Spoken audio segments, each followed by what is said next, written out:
Hello, সঙ্গে সমিতা চ্যানেলে তোমাদের সবাইকে স্বাগত। বর্ষার মরশুমে একদিন ছুটি পেলে এরকম বাইকের ট্যুরে বেরিয়ে যেতে কার না ইচ্ছা করে। তো সেদিন একদিন সানডে ছুটি পাওয়াতে আমরাও বেরিয়ে পড়েছিলাম। বর্ষা এবারে সেরকমভাবে জাঁকিয়ে পড়েনি, তাই কখনো মেঘ কখনো বৃষ্টি, তার মধ্যে দিয়েই আমরা চলছিলাম। গন্তব্য দক্ষিণ 24 পরগনার জটার দেউল।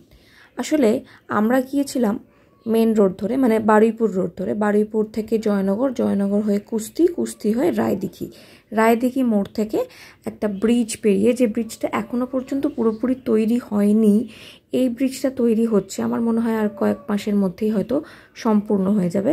তো সেই ব্রিজ পেরিয়ে আমরা গিয়ে পৌঁছালাম জটার দেউল। এই জটার দেউল সম্পর্কে আমি অনেক কিছু শুনেছি এবং পড়েও ছিলাম।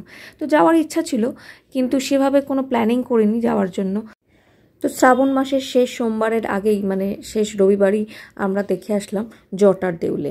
এটা রায়দিঘিতে, মানে এটা কিন্তু ডায়মন্ড হারবার রোড ধরেও যাওয়া যায়, মানে ডায়মন্ড হারবার রোড ধরে কুস্তি, সেখান থেকে রায়দিঘির মোড়, সেখান থেকে জটার দেউল।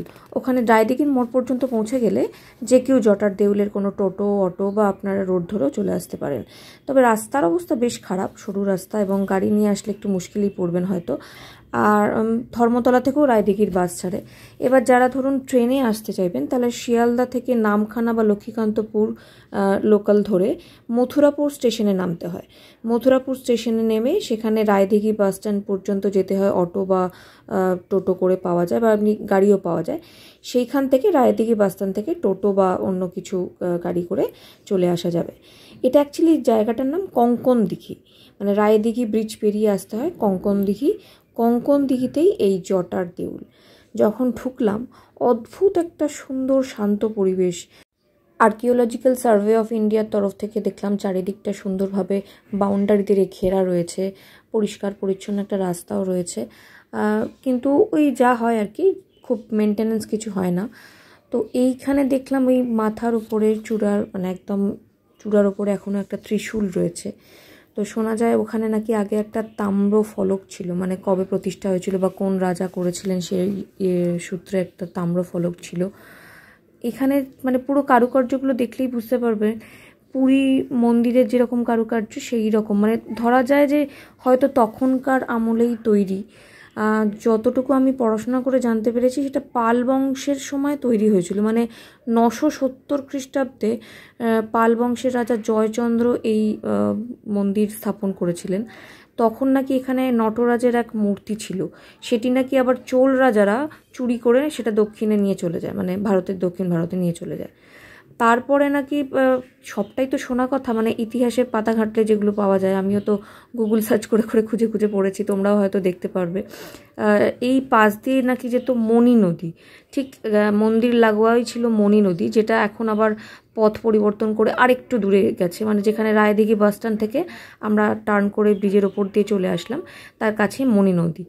এইখানেই নাকি ছিল নটরাজের মূর্তি, তো সেটা এখন আর নেই, এখন নাকি চুরি হয়ে গিয়েছে।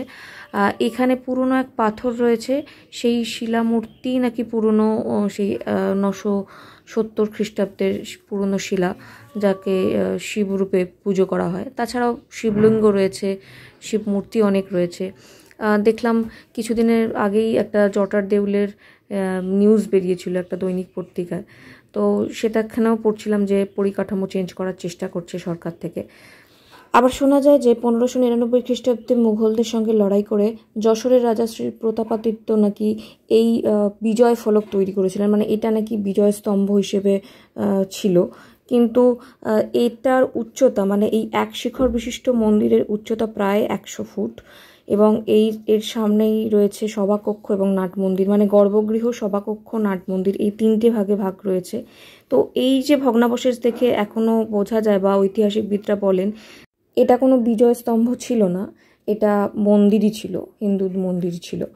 তো আবার শোনা যায় যে 1860 খ্রিস্টাব্দে জঙ্গল পরিষ্কার করতে গিয়ে, তখন তো সুন্দরবনের জঙ্গল, মণি নদীর ধারে এটা জঙ্গলের মধ্যে একটা লম্বা মন্দির, তো সেই জঙ্গল পরিষ্কার করতে গিয়ে মন্দিরের খোঁজ পায়, এবং এই মন্দিরের মাথার উপর নাকি একটি সোনার ফলক ছিল, যেটি ব্রিটিশ কালেক্টররা কিছুতেই নামানোর চেষ্টা করেছিল, পারেনি। তারপরে নাকি তাকে মানে গোলা চালিয়ে নামানোর চেষ্টা করে, এবং সেটি নাকি মণি নদী পেরিয়ে মণি নদীর অপর পারে নাকি একটা গ্রামে গিয়ে পৌঁছায়, মানে পৌঁছায়, কিন্তু সেটার আর কোনো খোঁজ পাওয়া যায়নি। সেই জন্য সেই গ্রামের নামও নাকি হয় সোনাঠিকরি।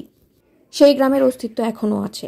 আর প্রতি বছর 2রা বৈশাখ নাকি এই জটার দেউল মন্দির চত্বরে একটা বড় মেলা বসে, এবং সেই মেলার সঙ্গে সঙ্গে যেটা সব থেকে আকর্ষণীয় জিনিস সেটা হচ্ছে ঘোড়ার দৌড়। সেই ঘোড়ার দৌড়ের নাকি একটা প্রতিযোগিতাও চলে। যদি কোনো দিন সুযোগ পাই আমি আসবো, তোমরাও এসো। আসলে কি জানো, ইতিহাস মানেই অনেক গল্প আর অনেক অজানা তথ্য।